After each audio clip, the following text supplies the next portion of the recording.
성령께서 우리의 연약함을 도우시는 것에 대해서 성령님이 우리에게 어떻게 하시는지, 그 성령님이 일하시는 것에 따라서 우리가 어떻게 반응해야 하는지, 어떻게 고백해야 하는지, 거기에 맞춰서 우리가 성령 집회 시간을 계속 묵상하고 있습니다. 오늘 12번째 시간으로 고넬료에게 그리고 베드로에게 말씀하셨던 주님이 우리에게도 우리의 생각과 우리가 가지고 있었던 은연중에 갖고 있었던 생각의 틀을 넘어서게 하시게 되기를 주님의 이름으로 축복하고 도전합니다. TV를 잠깐 보다 보니까, TV가 없지만 유튜브를 잠깐 보다 보니까 거기에 TV 프로그램 같은 게 하나가 나오더라고요. TV 프로그램에 한 분이 나오셔서 박찬호 선수와 관련된 이야기를 하는데, 이분이 본인이 현역에 있다가 은퇴하고 나니까 생기는 세 가지 어려운 점에 대해서 이야기하시더라고요. 되게 흥미있게 다가왔습니다.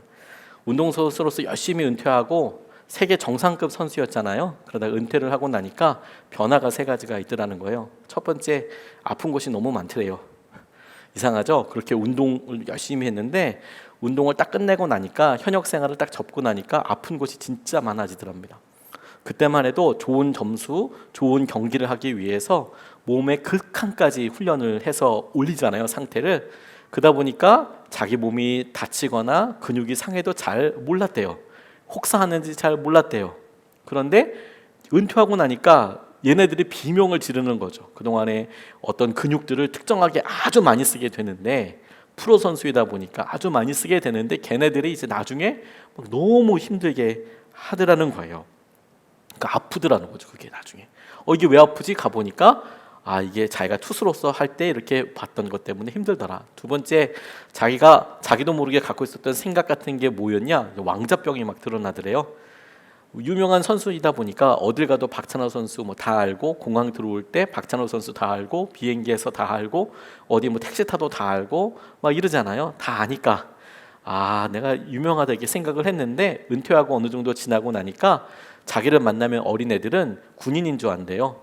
와가지고 그 군인으로 나오는 예능 프로그램에 나와서 막 헉헉거리는 체력 보이고 그랬더니, 어린애들은 자기 보면 다 군인인 줄 안대요.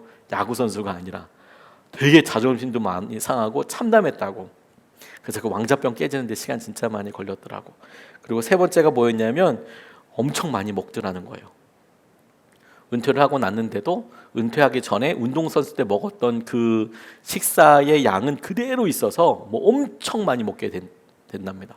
그래서 자기가 모임이 있었을 때 한 3명이 같이 만나서, 남자들 셋이긴 하지만 중국집에 모여서 뭘 먹었대요. 근데 코스를 시켜 먹은 게 아니고, 보이면 탕수육 하나 뭐 하나 이렇게 시키잖아요. 그래서 먹은 금액이 그렇게 비싼 음식점이 아니었는데 3명이서 먹은 게 40만 원이 나왔다 하더라고요. 요리를. 그중에 대부분은 우리 박찬호 선수 다 먹고, 1인분씩 탕수육을 먹는지 어떻게 먹으면 중국집에 가서 3명이서 40만 원을 먹을 수 있을까요? 짜장면을 10그릇 먹나? 그래도 그렇게는 안 나올 것 같은데. 아무튼 그렇게 먹는다는 겁니다. 다시 한번 코스 요리가 아닌데 그렇게 먹는다는 거예요.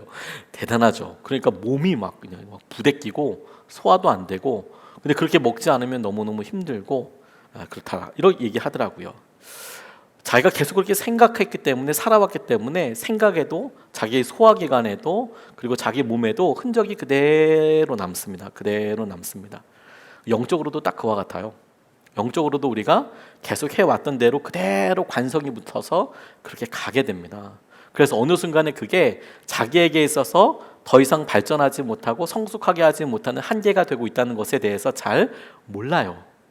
내가 예전 같지 않다는 것, 이제 변화돼야 된다는 것, 혹은 내게 있어서 뭔가 또 다른 결단과 또 다른 뭔가가 필요하다는 것에 대해서 잘 몰라요. 은혜가 더 필요하다는 것이 아니고요, 그동안에 해왔던 요게 오히려 내게 있어서 지금 맞지 않구나, 이런 거를 잘 모른다라는 겁니다.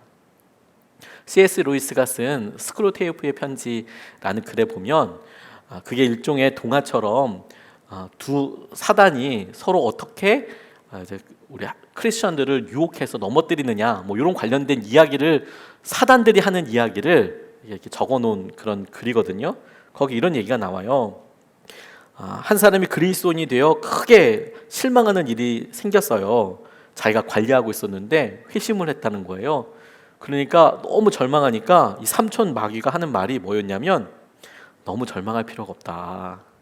어른이 되어 개종한 뒤 잠시 원수, 사단이 말할 때 원수는 하나님이죠. 갑자기 개종한 뒤에 잠시 원수의 진영에 머무르다 마음을 바꾸어 지금은 우리와 함께하는 사람들이 무척 많다. 사단이 지금 얘기하는 걸 마귀가. 네 환자, 네가 다루던 그 사람, 그 환자의 정신적인 습관과 육체적인 습관은 여전히 우리에게 유리하다. 만일 개종자의 습관이 전과 동일하다면 그 습관은 그리스도 안에 있는 삶을 거의 실현하지 못할 거니까 염려하지 마. 그 사람이 마음은 바뀌었다고 하지만 그 사람의 습관이 거기에 바뀌지 않았다면 그러면 염려하지 마. 곧 돌아온다. 넘어설 수 없다. 되게 들을 만한 이야기라는 생각이 들었어요. 왜냐하면 그 습관만큼이 우리가 하고 있는 만큼이 우리가 말씀을 묵상하고 큐티를 할 때도 여러분 잘 생각해 봐요. 큐티를 가만히 하다 보면 그러면 어느 순간에 묵상이 다 똑같아질 때가 있어요. 적용이 다 똑같아질 때가 있어요. 그러지 않습니까? 그때 무언가 열심을 더 내거나 내 삶에 있어서 영적으로 더 깊이 다가가려고 하는 몸부림이 없으면 그렇게 똑같이 계속 가요. 우리들의 생각과 우리의 마음이 한계 앞에 퍼져 있게 되는 것이죠.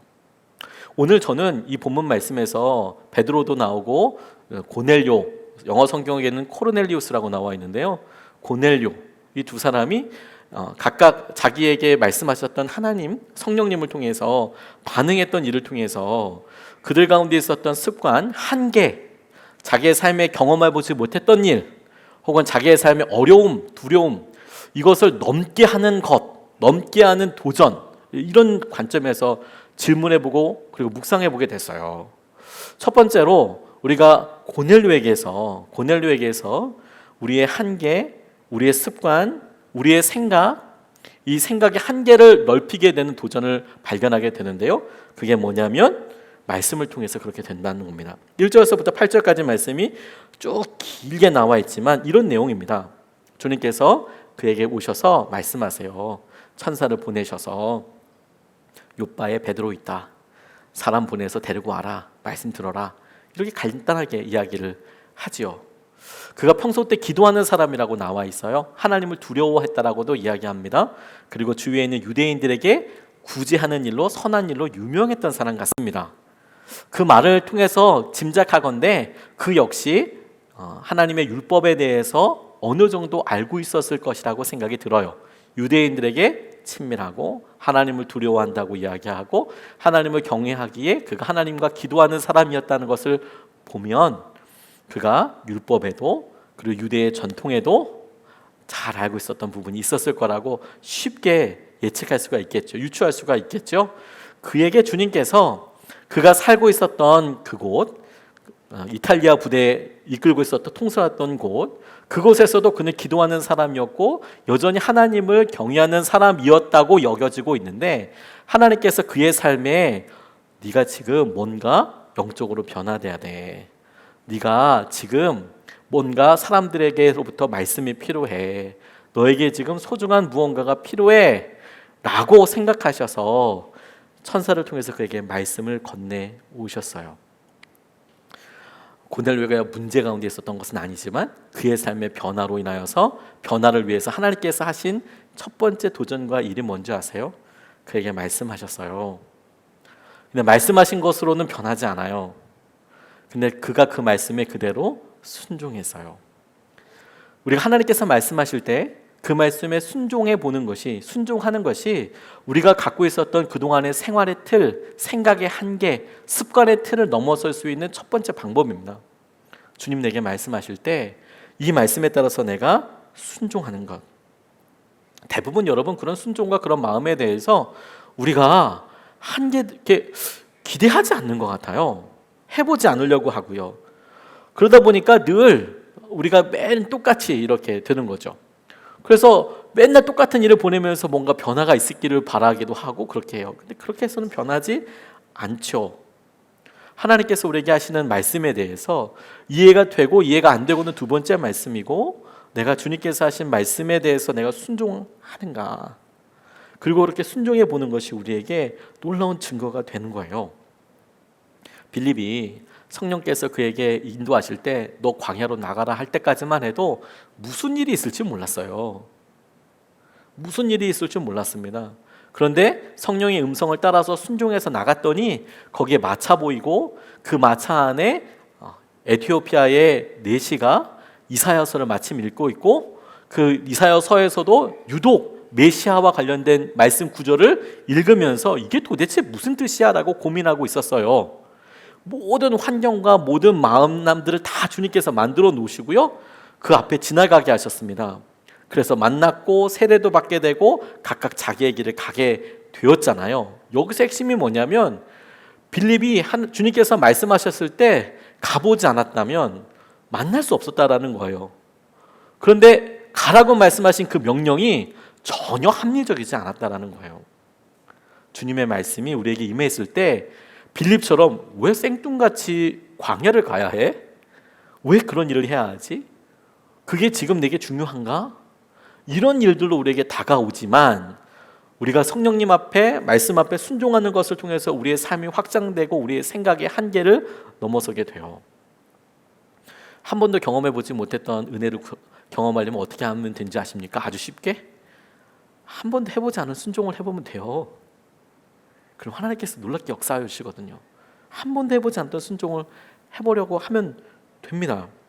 사람들은 대부분 엄청난 것에 대해서만 생각을 해요. 그렇지 않습니다.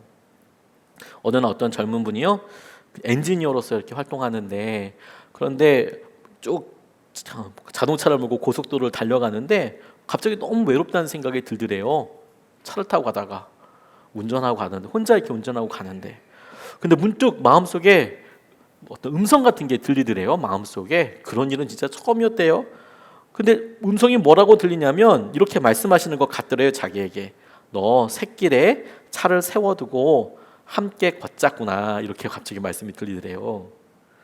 뜬금없죠. 갑자기 샛길에 차 좀 세워두고 잠깐 나랑 시간을 갖자, 나랑 같이 걷자, 이렇게 자기 마음속에 퍼뜩 말씀이 떠오르더라는 거예요.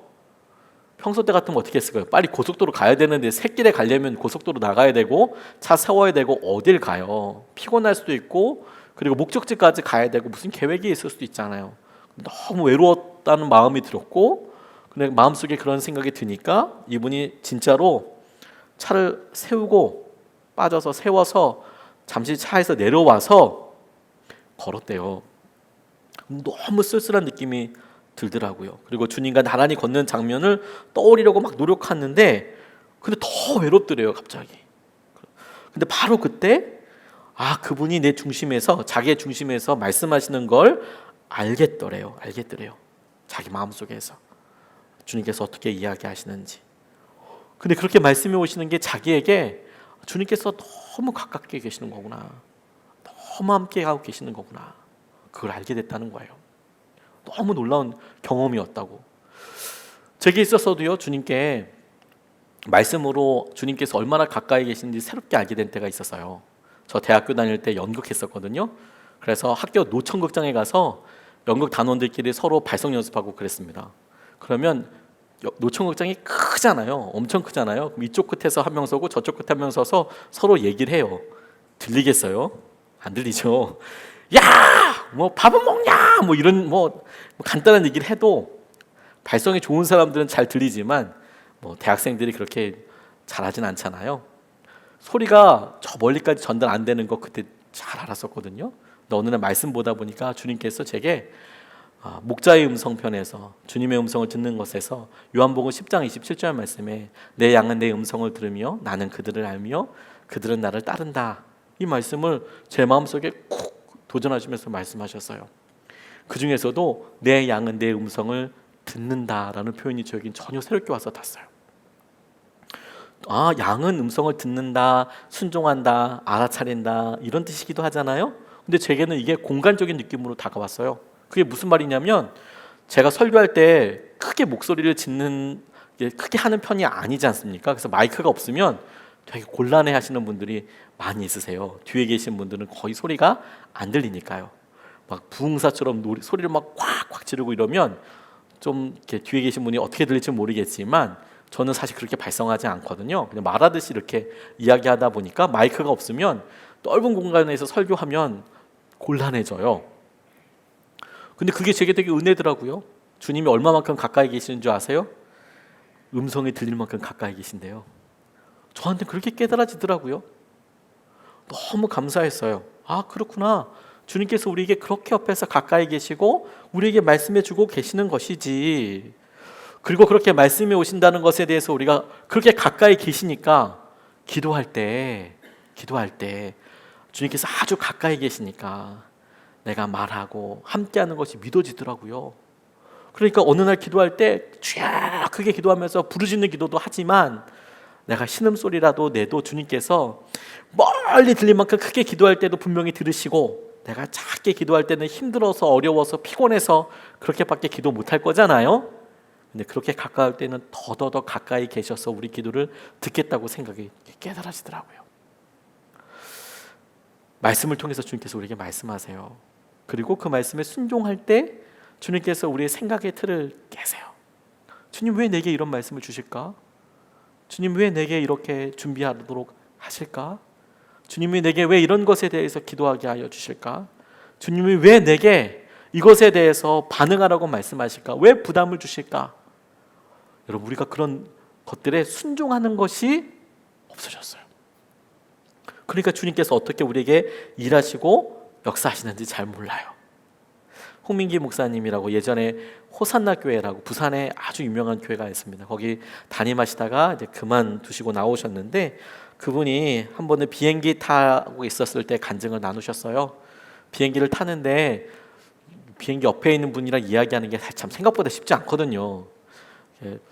뭐 편안하게 이렇게 뭐 어디 가세요 뭐 얘기하기가 참 쉽지가 않은데, 주님께서 옆에 있는 분한테 네가 말씀을 좀 전해라 이렇게 말씀하시더래요. 그래서 좀 부담돼가지고 그렇게 하다가 그냥 핑계를 대고, 하나님 잘 모르시는가 본데 비행기에서 복음을 전하면 얼마나 싫어하는지 몰라요. 막 이렇게 처음에는 핑계를 대다가 주님 저 피곤해요 이렇게 핑계를 대다가 옆에 영국 신사분이 이렇게 보이길래 그날 따라서 말을 좀 해봐야겠다. 그래서 그냥 다짜고짜 이렇게 이야기했대요. 죄송하지만 하나님께서 당신에게 말씀하라고 하십니다. 정말 생뚱같이 찾아갔죠. 뭐 안녕하세요, 날씨가 좋네요, 어디 가세요, 뭐 이렇게 물어본 게 아니라 죄송하지만 하나님께서 당신에게 말씀하라고 하십니다. 이렇게 툭 이야기를 했더니 그 순간 이 영국 신사가 막 울더라는 거예요. 이분이 40년 동안 꾸려오던 사업이 망해서 마지막을 생각하고 있었는데, 어릴 적부터 하나님을 기억하고는 하나님께서 나를 잊지 않았다는 신호를 보내주시면 살고, 그렇지 않으면 내가 이제 마지막으로 그냥 끝내야겠다 이런 생각을 하고 있었다라는 거예요. 본인에게 있어서는 그거 기도였겠죠. 근데 그 순간에 이 홍 목사님이 하나님께서 당신에게 말씀하라고 하셨어요. 그것으로 인해서 하나님께서 나 기억하고 계시는구나, 나 알고 계시는 거구나, 그걸 경험하게 됐대요. 우리 주위에 여러분, 주님께서 얼마나 많은 사람들에게 사랑의 메시지를 전하고 얼마나 많은 사람들에게 새로운 일을 시작하시겠어요. 근데 그 대부분이요, 우리가 순종하지 않는 것을 통해서 하나님께서 그 다음으로 이어지지 못하게 되는 것을 안타까워하실 거예요. 우리의 생각의 한계는 우리가 순종할 수 있는 것만큼 나갑니다. 그리고 우리에게 주님께서 하시는 말씀은 우리가 얼만큼 구체적인 일까지 얼마나 즉시 순종할 수 있느냐에 따라서 전혀 다르게 들려질 거예요. 주님 우리에게 이렇게 말씀하실 거예요. 그리고 그 말씀에 주님께서는 반드시 응답하시는 것을 우리가 보게 될 겁니다. 두 번째로, 주님께서 우리의 생각과 우리의 마음의 한계를 넓히실 때 우리에게 보여주시고 우리에게 도전하시고 생각하게 하시는 것은 뭐냐면, 상황을 통해서 우리에게 알려주세요. 반복적인 상황. 베드로도 주님의 음성을 듣습니다. 고넬료도 주님의 음성을 들어요. 고넬료는 너 누구누구 찾아가서 그런 말씀 들어라 이런 얘기 처음 들어봤었을 거예요. 그렇죠? 근데 베드로는 여러 번 들어봤을 겁니다. 그런데 주님께서 베드로에게는 그렇게 직접 말씀을 나중에는 하셨지만 처음에는 말씀하지 않으시고 갑자기 환상 같은 것을 보여주셨어요. 꿈이라고도 할 수 있을 만큼의 환상을 보여주셨습니다. 9절서부터 17절까지의 말씀이 그렇게 나와 있는데요. 이튿날 저들이 길을 가다가 욥바에 가까이 이르렀을 때에 베드로는 기도하려고 지붕으로 올라갔다. 때는 오정쯤이다. 그러면서 이제 환상 보았던 내용들이 쭉 나오게 됩니다. 기가 막히게 하나님께서 타이밍을 만드셨죠. 그들이 막 도착했을 때 베드로는 그 시간에 올라가서 기도하고 있었대요. 근데 배가 고팠다네요. 배가 고픈데 또 꿈같이 환상같이 이렇게 황홀공처럼 이렇게 보이게 되는 상황을 봤대요. 그리고 동물들을 보여주시고요, 잡아먹으라고 했대요. 배고픈 사람에게 잡아먹어라, 이렇게 이야기했다는 거예요. 근데 베드로의 대답이 기가 막히죠. 하나님, 저는 이때까지 부정한 음식 먹은 적 없습니다. 율법에 나와 있는 대로 나는 부정한 음식들 먹지 말라고, 그래서 나는 그대로 살았습니다. 이런 이야기를 하더라고요. 성경에 있는 것 가지고 조크 만든 거 보니까 사람들이 선악을 알게 하는 나무 아담과 하와가 한국 사람은 아니었다라고 이야기할 때 뭐라고 얘기하는 줄 아세요? 한국 사람, 만약에 아담과 하와가 한국 사람이었으면 뱀이 선악을 알게 하는 나무를 따먹으라고 얘기했을 때 뱀을 잡아먹었을 거라는 거예요. 선악을 알게 하는 나무를 먹지 않고 뱀을 잡아먹었을 거다. 그래서 한국 사람은 아니었을 거다, 이렇게 이야기를 하더라고요. 율법은 다 정해져 있어서 굽이 갈라져 있는지, 되새김질을 하는지, 새인지, 고기면 비늘이 있는지, 어디서 사는지, 이런 것들이 다 정해져 있었어요. 그래서 먹을 거 다 먹어라 이렇게 얘기하지 않고요, 잡아먹을 수 있는 음식들, 동물들이 정해져 있었습니다. 정결한 음식들로 되어 있었어요. 하늘에서 소쿠리가 내려오더니 거기에 동물들을 이렇게 보았을 때 먹을 거다 이런 느낌이 들었을지, 혹은 어떤 느낌이 다가갈지는 모르겠지만 베드로는 이렇게 대답했어요. 저는 이때까지 그렇게 부정한 거 먹지 않았습니다. 근데 주님께서 명확하게 이렇게 말씀하시죠. 15절 말씀에 이렇게 나와 있어요. 두 번째로 음성이 다시 들려왔다. 하나님께서 깨끗하게 하신 것을 속되다고 하지 말아라. 하나님께서 깨끗하게 하신 것을 속되다고 하지 말아라. 하나님께서 깨끗하게 하신 것을 속되다고 하지 말아라. 이렇게 세트로 3번 들려주셨다는 거예요. 말씀이 3번 들려온 게 아니라 보여주시고 잡아먹어라. 저는 안 먹는데요, 속되다고 하지 마라. 속되다고 하지 마라. 속되다고 하지 마라. 이렇게 3번 그렇게 보여주시고 올라갔답니다. 그리고 나서 자기 찾아오는 사람을 있다는 것을 알게 되었고, 이게 어찌 된 일인가 궁금했을 때 성령님의 음성이 이제 직접적으로 들려오죠. 따라가라. 위험하지 않다. 이렇게 말씀해 주셨어요. 베드로 율법 잘 알았을 겁니다. 그리고 은혜도 경험했던 사람이에요. 주님을 따라다니면서 그 스스로가 예수님 3번 배신했지만 주님께서 사랑한다고, 양을 먹이라고 부탁하셔서 은혜 가운데 지금 살고 있잖아요. 그런데 그에게 지금 은혜로 살고 있는 그가 여전히 자기가 알고 있는 수준에서 율법을 지키는 것은 그것 자체로 나쁜 일은 아니라고 생각이 들어요. 자기가 경험한 게 그것밖에 없잖아요. 오랫동안 그렇게 살아왔고요. 그것이 어떤 면에서는 그에게 있어서 삶을 유지하는, 혹은 자기의 믿음을 유지하는 통로이기도 했을 거예요. 그런데 여러분, 그게 변화돼야 될 순간이 있다니까요. 그게 더 성숙하고 성장해야 될 때가 있거든요. 그러니까 제가 이렇게 여러 성도님들 만났을 때 저는 과도기에 있는 분들을 많이 만나서 목회를 하게 되는 은혜가 있었거든요. 예를 들어 저는 청년들 많이 만나서 목회했습니다. 그리고 바로 결혼한 다음에 신혼 세대들과도 또 오랫동안 목회했었어요. 그러다 보니까 어떤 걸 보게 되면 결혼하기 전과 결혼하기 후가 많이 바뀌어요. 그리고 아이가 있기 전과 아이가 있고 난 후가 또 많이 바뀌어요. 그거 정말 너무 극명하게 차이 나는 거 봤어요. 청년의 때는 거의 막 믿음으로 날고 겨요.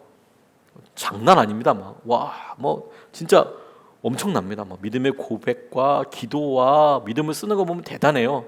결혼하면 어디 있는지 모르겠어요. 생존이 확인이 안 돼요. 얘네들 교회는 나오나? 어디가 있지? 막 그렇게 돼요. 그래서 예배 시간이 달라서 그런가? 근데 여기요? 이제 있잖아요. 그러면 교회도 안 나와요. 한 1년, 2년 교회 안 나옵니다. 상황이 안 되니까요. 처음엔 이해가 잘 안 됐어요. 믿음이 떨어진 건가?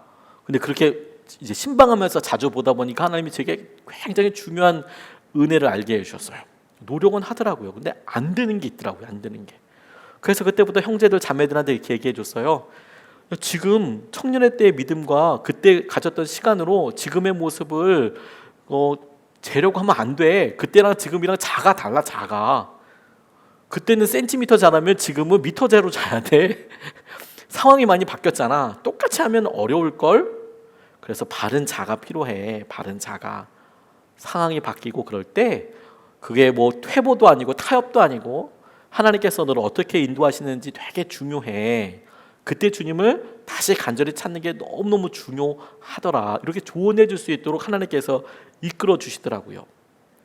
믿음이 바뀌어야 될 때요, 고백이 바뀌어야 될 때가 있어요. 그거 너무너무 중요하거든요. 그게 너무너무 중요해요. 베드로가 여전히 율법의 수준에서 남아 있어요. 그러니까 하나님께서 뭔가 하시려고 하도요, 그가 움직이려고 하지 않아요. 그거 속된 겁니다. 그거 안 되는 겁니다. 이렇게 생각하고 있잖아요. 아니야, 함께 해야지. 그래서 주님께서 그것을 상황으로 보여주시고 그리고 그에게 도전하고 계시더라고요.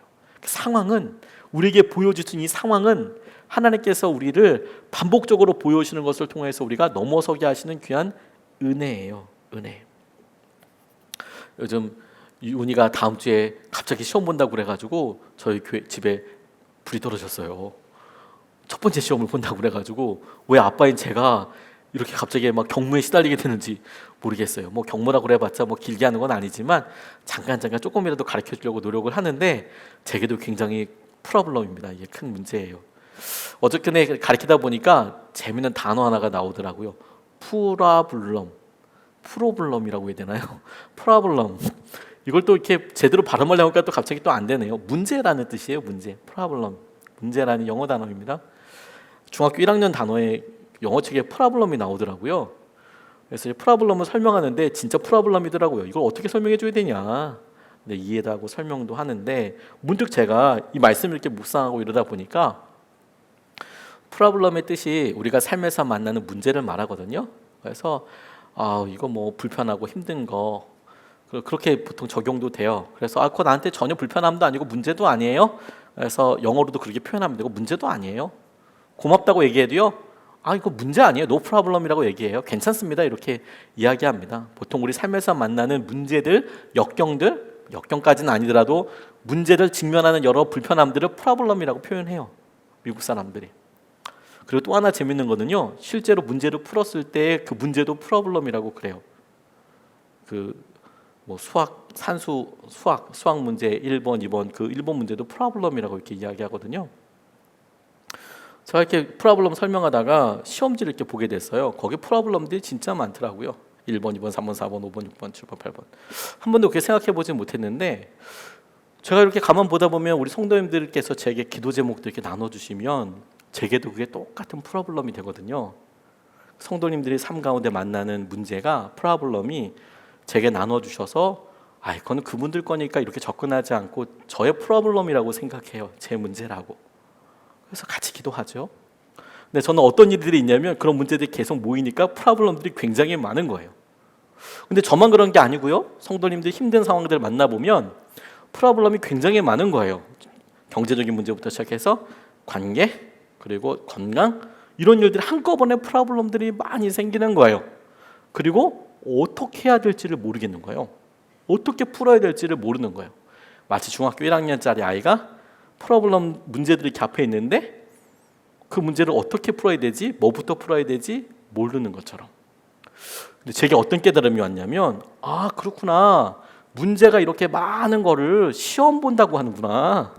너무 단순하죠. 시험지에 문제가 많잖아요. 우리 삶에 어느 날 문제가 많아졌다고 생각할 때가 있어요. 그때는 내가 시험 보고 있는 거구나. 지금 이것은 지금 테스트인 거구나. 내게 있어서 내가 얼마나 잘하는지, 얼마나 변했는지, 어떻게 이것을 해결할 수 있을지, 어떤 태도인지 그걸 달아볼 수 있는, 재어볼 수 있는 시험인 거구나. 이것이 우리를 무너뜨리는 어떤 유혹이나 문제, 이게 아니고 이렇게 문제들이 많는 것은 내 삶의 영적인 성장과 성숙을 주님께서 보게 하시고, 그리고 그것을 통해서 내가 더 잘하도록 이끌어가게 하시는 시험이구나. 그리고 이런 생각했어요. 저 고등학교 때 욕심 많았거든요. 지금도 욕심이 많은 편이지만. 그래서 친구들한테 시험 공부했냐 그러면 절대 안 했다 이렇게 얘기하지만 사실 공부 밤새도록 하고 그렇게 가는 경우도 많이 있었어요. 시험 못 보면 죽을 것 같았거든요. 끝났어 내 인생은. 이번 중간 시험을 못 봤으니 어떻게 한단 말이냐. 끝났구나. 근데 안 끝났잖아요 지금. 중간고사 못 보고 그 시험 볼 때는 시험 못 봐서 막 미칠 것 같이 힘들었는데 아무렇지도 않더라고요. 대학 들어가서 공부 안 했거든요. 공부 안 하고도 어떻게 졸업할 수 있을까 싶을 정도로 공부 잘 안 했어요. 문제 없거든요. 시험 못 봐도 문제 없거든요. 근데 시험 못 본 것 자체 잘 보고 못 본 것보다 이제 지나고 나니까 부모님들은 다 아시죠. 애들 시험 보면 당연히 애들이 시험 잘 봤으면 좋겠죠. 그런데 내심 마음에 이런 것도 있어요. 애가 시험을 잘 보는 건 당연히 원하는데 더 중요한 것은 뭐냐면 이 시험 문제를 수단과 방법을 가리지 않고 무조건 점수가 잘 나오는 게 아니라 애가 이 시험 볼 때까지 잘 진중하게 좀 반응하기를 원하잖아요. 그래서 공부를 좀 제대로 하기를 원하잖아요. 과정을 좀 잘하기 원하잖아요. 그래서 애가 진짜 열심히 노력하고 그래서 부모가 보기에도 딱할 정도로 애가 막 저렇게 열심히 하려고 하는데 좀 점수가 안 나오고 그러면 오히려 저희들이 괜찮아, 괜찮아 이렇게 얘기해 주잖아요. 그런데 이게 막 거꾸로 되는 경우들이 이렇게 많이 있어요. 우리에게도 프로블럼 마찬가지겠더라고요. 곤란한 문제들이 있죠. 베드로가 너 이거 먹어라 라고 이야기하는 것처럼. 그런데 주님께서 그것을 우리의 삶에 여러 상황들과 똑같이 대입해서 보게 하셨어요. 부모님이 갑자기 아프시고요. 내가 중요한 결정들을 해야 해요. 혹은 내가 재정적인 어떤 우선순위를 결정해야 하고요. 내가 진로에 대해서도 점검해야 합니다. 한 문제 하나라고 생각했어요. 처음엔 이거 어떻게 풀지? 어려운 문제 만났네? 라고 생각하다가 가만 보니 이게 여러 개가 있는 거예요. 그 시험 보고 있는 거예요. 그렇다면 여러분 뭘 생각해야 되냐? 이 문제를 잘 푸는 것도 중요하지만 이걸 내신 분이 누구인가? 그리고 이 시험 문제 앞에 내가 어떤 태도를 갖고 있는 게 중요한가? 내가 이 시험을 지금 못 풀고 있기 때문에 난 공부 못해, 난 지진아야, 난 힘들어 그렇게 좌절하는 것을 선택할 건가? 내가 이 시험 보는 것 자체도 내가 잘 보기 위해서 노력하고 최선을 다하고 지금 이것을 통해서 내가 도약할 수 있도록 과정을 삼을 건가? 이거는 우리가 선택할 수 있잖아요. 그러면 두 번째, 세 번째에는 시험 잘 보게 될 거예요. 우리 경험들이 다 그랬잖아요. 학력고사 볼 때는 시험 문제를 갖다가 모의고사 5번씩 6번씩 고3 때는 막 봤습니다. 시험 보기 전에. 시험을 많이 보는 게 공부를 잘하게 하는 방법이라고 진짜 1년 내내 시험 봤던 것 같아요. 1년 내내. 맨날 시험이야. 맨날 시험범위 나오고 맨날 시험범위 나오고 막 그랬어요. 근데 진짜 실력이 느는지 어떤지 모르겠지만 아무튼 시험은 계속 보니까 내 점수는 알게 되겠더라고요. 마찬가지예요. 우리에게 상황을 통해서 하나님께서 우리를 폭망하게 하시려는 게 아니에요. 우리의 한계를 명확하게 알게 해주세요. 그리고 우리가 어디를 넘어가야 할지를 보여주시는 거예요. 그렇게 시험을 내시는 주님을 바라보는 거예요. 그게 두 번째로 주님께서 우리에게 생각의 한계를 넘게 하실 때에 우리가 겪게 되는 일이에요. 갑작스럽게 왜 우리 가정 가운데 이런 일이 생기나? 주님이 우리의 생각의 한계를 넓히시려고 하는 거구나. 세 번째로 제가 준비하면서 제일 많이 도전받고 집중했던 것은 뭐냐면요. 주님께서 우리에게 만남을 통해 우리의 생각의 한계를 넘어서게 하세요. 22절로 23절까지 말씀을 보면 그들은 베드로에게 대답하였다. 고넬료라는 백부장이 보내서 왔습니다. 그는 의로운 사람이요 하나님을 두려워하는 사람입니다. 그는 온 유대 백성에게 존경을 받고 있습니다. 그는 사람을 보내어 당신을 집으로 모셔다가 말씀을 들으라는 지시를 거룩한 천사에게서 받았습니다. 베드로는 그들을 불러들여서 묻게 하였다. 이튿날 베드로는 일어나서 그들과 함께 떠났는데 요바에 있는 신도 몇 사람도 그와 함께 갔다. 함께 갔다. 함께 했다는 말에 주목하게 됐어요. 보통 우리가 그래 주님께서 우리의 생각과 지경을 넓히실 때 만나게 하시지 사람을 이렇게 말씀드리면 대부분이 어떻게 적용을 하게 되냐면 그래 내 삶에 이 문제를 해결할 어떤 사람을 만나게 하셔서 그래서 이것을 해결하지 이렇게 적용들을 많이 하더라고요. 저도 그런 편이고요. 근데 저는 이 말씀의 만남을 묵상하다가 문제를 해결하기 위한 어떤 사람을 보내주시는 만남을 만나게 하시는 것, 이것도 중요한 면이긴 한데 또 다른 면이 있다는 것을 알게 됐어요. 우리는 보통 우리가 겪고 있는 고난이 있지 않습니까? 재정 문제. 그러면 주님, 문제를 해결해 주세요. 그랬더니 주님께서 사람이 필요하다, 사람을 만난다. 그러면 그렇군요, 주님, 한 방에 이것을 해결해 줄 수 있는 누군가가 있나요? 뭐 은행의 어떤 직원을 만나나요? 뭐 이런 식으로 이제 생각을 하잖아요. 그런데 그렇지 않은 경우들도 있어요. 만남을 통해서 100% 일어나는 일이 있습니다. 우리가 어려움에 처했을 때 어떤 사람을 만나요. 그래서 그분이 우리의 문제를 다 해결해 줄 수 있는 경우도 있어요. 근데 그렇지 않은 경우들도 있잖아요. 실제로 우리가 많이 사람을 만날 때에는, 그런데 우리의 문제를 해결해 주지 못하던 100% 일어나는 일이 뭐가 있냐면, 서로가 함께 하면서 영향을 주고받는 일은 100% 일어나는 일이에요. 우리가 함께 한다면 그 사람의 생각도 알고 나의 생각도 알려주고 서로 의미를 주고받게 되죠. 이건 100% 일어나는 일이에요. 그리고 그게 중요한 일이라고요. 그게 주님께서 고넬료에게 베드로라는 사람을 통해서 말씀을 전해주시게 하실 거예요. 그리고 베드로에게는 고넬료라는 사람을 통하여서 이방 사람들에게 말씀이 전달되는 통로로 쓰실 거예요. 이 모든 일을 서로서로에게 필요하기 위한 톱니바퀴처럼, 사건처럼, 사고처럼 탁 만나게 하시지만, 중요한 것은 이 만남도 중요하지만 주님께서 이 만남을 통해서 서로에게 어떤 영향을 주고받는가 하는 겁니다. 우리에게 만남을 통해서 갑자기 변화되는 경우도 굉장히 소중해요. 하지만 점차적으로 변하는 것도 너무 소중해요. 우리 결혼 생활 한번 생각해 보세요. 사랑하는 자매를 만나고 사랑하는 형제를 만났어요. 그래서 삶이 급작스럽게 확 변했어요. 얼마나 가죠? 그리고 진짜 우리 삶에 변화되는 것이 결혼해서 변화된 것도 있어요, 분명히. 근데 실제로 우리가 살면서 변화되고 닦여지고 갈려지고 뭐가 잘려지고 하는 경우들을 보면 사는 시간만큼 그렇게 우리가 점점 다뤄지고 만져지고 깎여지고 변화되고 그러지 않습니까? 뭐가 더 많이 우리를 변하게 하는 것 같습니까? 우리가 순간적으로 언제 변했나 싶은 걸 사건으로 보면 결혼식이 분명히 그런데요. 근데 실제로 우리의 인품을 닦아가고요, 우리의 성격을 닦아가고요, 우리의 삶에 무엇이 그냥 집요하게 변하는가를 보면 이런 점진적으로 오래되는 관계가 우리를 아주 달달달달달달달 바꿔 가잖아요. 그게 되게 중요하다고 생각하게 됐어요. 점진적으로 변하게 되는 것. 만남을 통해. 그래서 그들이 함께 묵었고 함께 떠났다라는 것에 대해서 저는 그렇군요, 주님.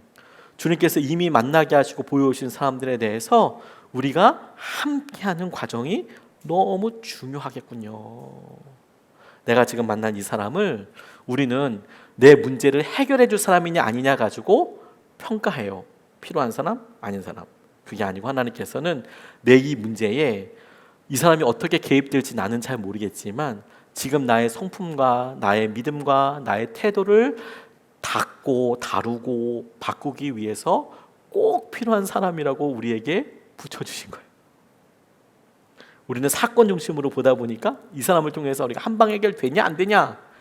하지만 주님은 조금 더 길게 보시면서 너 그 사람이랑 한 3년만 살아봐라. 없던 사랑도 생길 거다. 그 사람 사랑할 수 있으면 다 사랑할 수 있을 거야. 성남지방에 있을 때 어떤 강사 목사님이 오셔서 자기 목회에서 제일 놀라웠던 계기 하나를 말씀하시더라고요. 지금 목회를 아주 은혜롭게 잘하시는 분인데 성도님들이 한결같이 말씀하신대요. 우리 목사님 사랑짱, 우리 목사님 사랑 진짜 많고 우리 목사님 진짜 뭐 어떻게 저런 일을 참으시지? 사랑짱 이렇게 하신다는 거예요. 윤형로 목사님이라는 분인데 막 소문이 그런 거 너무 부럽더라고요. 근데 어떻게 그런 계기가 있었는가 보니까요, 본인 결혼하실 때 형님이 부주 그 축의금 받은 거 있잖아요. 그걸 갖고 도망가셨대요. 형님이 부주금을 다 받잖아요. 그 받은 걸 봉투채로 다 가지고 도망가셨대요. 그래서 신혼여행 가야 되는데 갈비탕 집에 부부가 잡혔대요. 신혼부부가 돈 갖고 가라고 어디 가냐고. 그래가지고 너무 황당하고 너무 수치스럽고 너무 당황스러운 일을 겪었대요. 근데 그 이후로 이분이 자기를 배신하고 힘들게 하는 누구를 만나도 우리 형도 그거 갖고 도망가는데 못 용서할 사람이 없더래요. 다 우리 형보단 낫다. 누구를 집어도 우리 형보단 낫다. 우리 형도 그러는데 그렇게 생각하게 되셨느라고. 사람이 서로 주고받죠. 그래서 오랫동안 같이 변하게 돼요. C.S. 루이스가요, 교회 다니는 거 엄청 싫어했대요. 그런데 교회에 꼭 다녔답니다. 저도 이거 읽고 되게 좀 의아했습니다. C.S. 루이스가 교회 다니는 거 되게 싫어했대요. 저는 이분에 동의하지 않지만 이분이 특별히 싫어했던 건 뭐냐면 찬양을 그렇게 싫어했다네요. 찬양을 싫어했대요. 교인들이 이분 표현에 의하면, 그러니까 1류, 2류, 3류, 4류 이런 거 있잖아요. 1류, 2류, 3류, 4류. 근데 이분은 이렇게 표현했어요. 5류 가사에 6류 곡을 붙인 부탁을 장했어요. 3류도 아니고 진짜 5류에다가 6류 곡을 붙인 노래를 부른다고 싫어했대요. 찬양하는 거 너무 싫어했대요. 또 하나, 설교도 안 좋아했대요. 참 대단하죠. 본인이, 이분 평신도였습니다. 평신도 신학자였어요. 설교도 안 좋아했대요. 사람 안 좋아했대요. 사람들도 안 좋아했대요. 신기하죠. 근데 교회 꼭 다녔대요. 이유가 뭔지 아세요? 그분이 밝힌 거는 교회를 다니지 않으면 독단적인 자만에 빠질 것 같아서 교회를 다녔대요. 이유가 딱 그거 하나였대요. 내가 교회를 다니지 않으면 독단적으로 빠질 것 같아서. 그래서 교회를 열심히 다니셨대요. 그의 삶이 평생 복음으로 남고, 평생 그가 그렇게 상처와 아픔과 그런 게 있어도 하나님께서 그를 쓰시고 이끌어 주셨을 때 그 만남들, 그가 포기하지 않는 만남들을 통해서 우리를 이끌어 가시고 만져주시는 거예요. 김효성 목사님이라는 분이 독일에서 유학을 하셨습니다. 튜빙겐 대학이라는 대학에서 유학을 하셨어요. 엄청 좋은 학교입니다. 몰트만이라고 근대 현대 신학자 중에서 거의 손으로 몇 꼽히는 사람 중에 한 명이 튜빙겐 대학에서 가르쳤어요. 그분이 몰트만한테 배웠는지 모르겠지만 튜빙겐 대학교라고 신학적으로 되게 유명한 독일의 신학교에서 공부를 했습니다. 한 독일 교수님이 여러분 중에 하나님이 살아계시다고 믿는 사람 있습니까? 수업 시간에 물어봤답니다. 물론 독일어로 물어봤겠죠. 근데 이분이 손을 들었다는 거예요. 김효성 목사님이. 그랬더니 어디서 왔냐고 물어보더래요. 한국에서 왔다고 하니까 당신 하나님을 믿는다는데 그럼 하나님을 만나보았습니까? 만났다면 악수해봤습니까? 손이 차가웠습니까? 뜨거웠습니까? 연속적으로 계속 묻더래요. 대답을 못 하겠더래요. 하다가 그렇게 시간이 지나면서 이분이 공부도 쭉 하다가 학위를 가지고 귀국했답니다. 이렇게 가르치나. 독일은 굉장히 지적으로 가르치거든요. 그래서 그렇게 경험을 물어보니까 쫄아가지고 거기서 잘 배우고 왔는데, 한국에 귀국해서 목사님들 모인 세미나에서 강의를 하는데 세미나 도중에 지극하게 나이가 많이 드신 목사님이 손을 들더니 질문하더래요. 목사님은 하나님을 만난 경험이 없으시군요. 이렇게 얘기하더라는 거예요. 독일이랑 정반대죠. 없으시군요. 그랬더니 자기는 독일에서 하나님이 살아계심을 믿는다고 외쳤었는데 여기는 또 목사님들이 당신은 하나님을 만난 경험이 없다 이렇게 얘기하니까 마음에 충격이 되더래요. 그래서 오히려 거꾸로 질문했대요. 어떻게 하면 하나님 만날 수 있겠냐고. 그랬더니 이 나이 드신 목사님이 목회를 한번 해봤으면 좋겠다고, 공부를 하지 말고 한번 목회를 한번 해봤으면 좋겠다고. 그래서 소개해준 교회가 전라도에 있는 영호교회라는 나환자 교회를 소개시켜줬대요. 이 대학 교수님한테 목회를 한번 해보라고. 전라도에 있는 영호교회라는 교회에 딱 갔는데 처음에 주일 갔더니 깜짝 놀랐답니다. 교인들 자꾸 뭘 숨기려고 눈길을 자꾸 피하더라는 거예요. 갔는데 이게 왜 그러지? 왜 부끄러워하지 날 보고? 그런데 눈이 딱 마주치고 나니까 깜짝 놀랐대요. 할머니 한 분이랑 눈이 딱 마주쳤는데 얼굴에 정말 구멍이 5개가 똥똥똥똥똥 있더래요. 이게 다 뭉개져가지고 구멍만 5개가 딱 있더래요. 너무 놀랐대요. 양손조차 다 끊어지고 없고. 와, 그러니까 예배 시간 내내 이분이 이 생각하셨대요. 어떻게 하면 여기를 떠날 수 있을까? 어떻게 하면 내가 여기 부임했는데 어떻게 하면 내가 여기 떠날 수 있지? 그 생각을 했대요. 그리고 예배가 끝난 뒤에 성도님이 다 돌아간 다음에 이제 나가려고 아무도 인사 안 하려고 우리 성도님들 거꾸로 제가 다 나간 다음에 저한테 안 오시 여기 계시는데, 근데 이분은 성도들 다 간 다음에 나오려고 막 원고도 천천히 잡고 막 이렇게 하시는데, 한 할머니 한 분이 기다리고 계시다가 목사님 말씀 감사합니다 이렇게 오시더래요. 근데 손가락이 없는 손을 이렇게 내미시더라는 거예요. 이거 내민 손이니까 안 잡을 수도 없고, 할머니의 손 위에 손가락이 없으시니까 자기 손을 이렇게 올려놓고 이렇게 오셨대요. 그랬더니 할머니가 막 우시더래요. 할머니 왜 우세요? 라고 물어봤더니, 목사님 전 18살 때부터 지금까지 한 번도 건강한 손을 잡아본 적이 없습니다 이렇게 이야기하더라고요. 그런데 오늘 목사님이 이렇게 제 손을 잡아주시니 너무 기뻐서 이렇게 눈물이 난다고 이렇게 말씀하시더래요. 18살 때부터 한 40년 50년 아무도 제 손을 건강한 사람이 잡아주지는 않았어요. 자기가 나병에 걸렸으니까. 근데 그때 깨달아지더래요. 독일에서 들었던 교수님의 말이 다시 들려오더래요. 그 교수님이, 당신 하나님 만나봤소? 악수는 해봤소? 체온을 느껴봤소? 따뜻하든가요? 차갑든가요? 얘기할 때 이분이 내가 지금 우리 주님 손을 잡은 거구나. 그게 깨달아지더라는 거예요. 내가 지금 주님 손 붙잡은 거구나. 이 할머니를 통해서 내가 지금 주님 손 붙잡았겠구나. 주님께서 함께 하게 해주세요. 참 그렇죠. 베드로가요 3번 반복해서 꿈꿨답니다. 우리에게 고통을 주고 고난을 주고 생각거리를 주는 사람들은 참 여러 번 똑같은 문제로 우리를 힘들게 해요. 그렇지 않나요? 한 번이 아니잖아요. 여러 번. 마치 베드로가 꿈을 꾸듯이 여러 번. 그리고 여러분, 우리 마음속에 솔직히 알잖아요. 주님이 우리에게 하시는 말씀도 명확하잖아요. 어떻게 하라고. 근데 우리는 주로 어떻게 순종합니까? 그런 생각은 하지 않잖아요. 거꾸로 우리 마음에 우리의 성정과 우리의 감정이 가는 대로 하고 싶잖아요. 이거 확 그냥 내가 그냥 이렇게 생각을 하잖아요.